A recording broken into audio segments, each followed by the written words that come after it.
Hey guys, it's Selena Gomez. Today is World Mental Health Day, and I'm so excited to kick off Make a Rare Impact for its third year. And this year, it's bigger than ever. For the next 3 days, Sephora will be donating 100% of Rare Beauty fine fragrance cells and the layering balms to the Rare Impact Fund, supporting this mission to expand access to mental health services and education for young people around the world.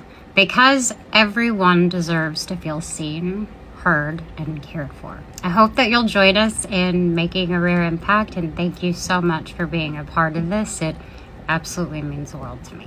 She was America's sweetheart, the Disney darling with a million-watt smile. But by her mid-20s, Selena Gomez was drowning in headlines, heartbreak, hospitalizations, rehab, and always, relentlessly, the shadow of Justin Bieber.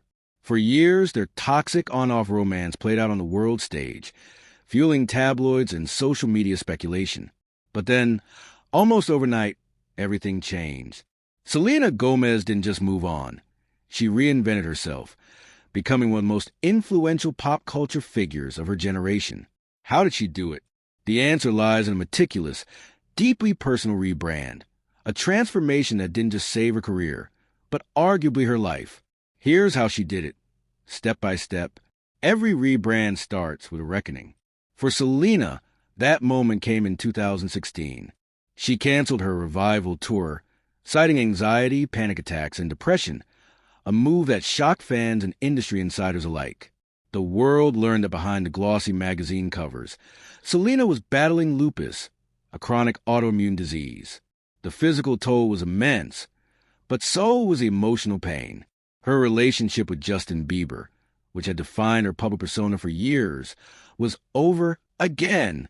She checked into rehab, but this time it wasn't about hiding. It was about healing. Instead of issuing vague PR statements or disappearing from the public eye, Selena did something revolutionary. She told the truth. In interviews, she spoke candidly about her struggles with mental health and chronic illness. She let the world see her vulnerability. And in doing so, she took control of her narrative. The first step in any rebrand is honesty, and Selena's willingness to own her pain became the foundation for everything that followed. No one heals alone.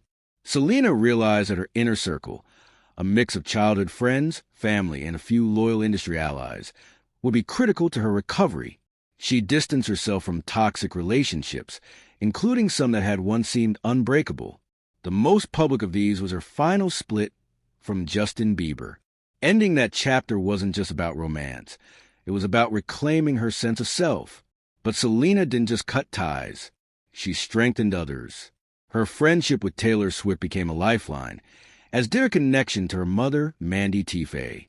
She reconnected with people who saw her as Selena, not Selena and Justin.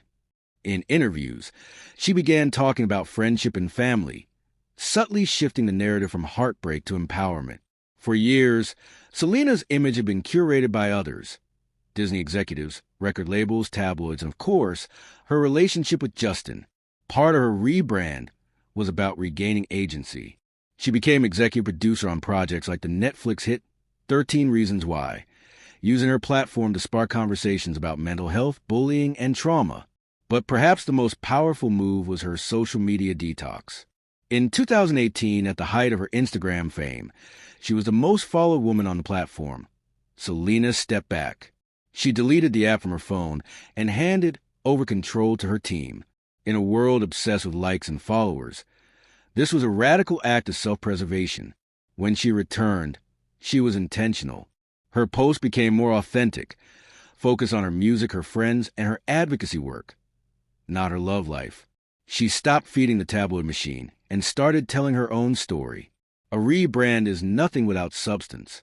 For Selena, that meant making music that reflected who she had become, not who the world wanted her to be. Her 2020 album, Rare, was the purest expression of that. Gone were the songs about heartbreak and longing. In their place, lyrics about self-worth, growth, and resilience. Tracks like Lose You to Love Me were unmistakably about her breakup with Justin, but they weren't bitter. They were cathartic. The song became her first #1 single on the Billboard Hot 100, and its message was clear. Sometimes You have to let go of the past to find yourself. Her music videos also mirrored this shift. In Rare, Selena danced alone in a sun-drenched field, free and unburdened. No more cryptic references to a toxic ex. No more playing into the narrative that had defined her for so long. It would have been easy for Selena to hide her health struggles. Instead, she chose to use her platform to raise awareness. She spoke openly about her lupus diagnosis and her 2017 kidney transplant, an operation so risky, her best friend Francia Riisa literally saved her life by donating her kidney. But Selena went further. She became an outspoken advocate for mental health, launching the Rare Impact Fund to raise $100 million for mental health services.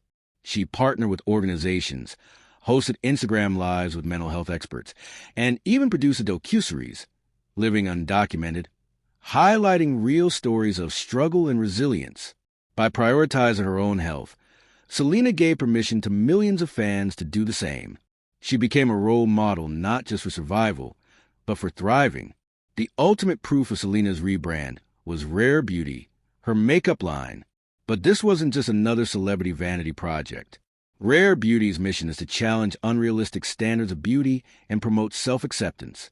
The brand's messaging is rooted in everything Selena learned on her journey, embracing imperfections, celebrating individuality, and caring for mental health.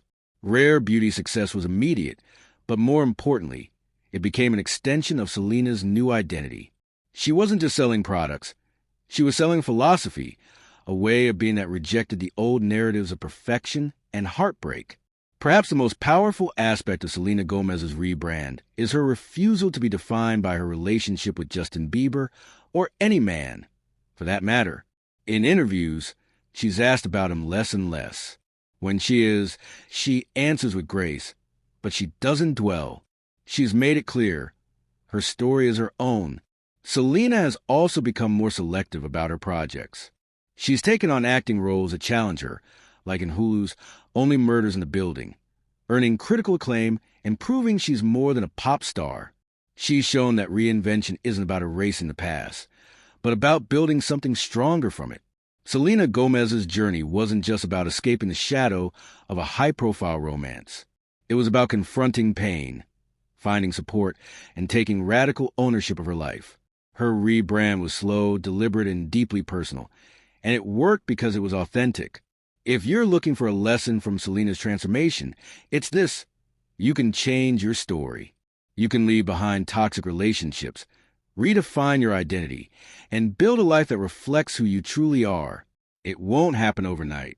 It will be messy and it will hurt. But if Selena Gomez, the girl who once seemed destined to be defined by someone else's love story, can write her own ending, so can you.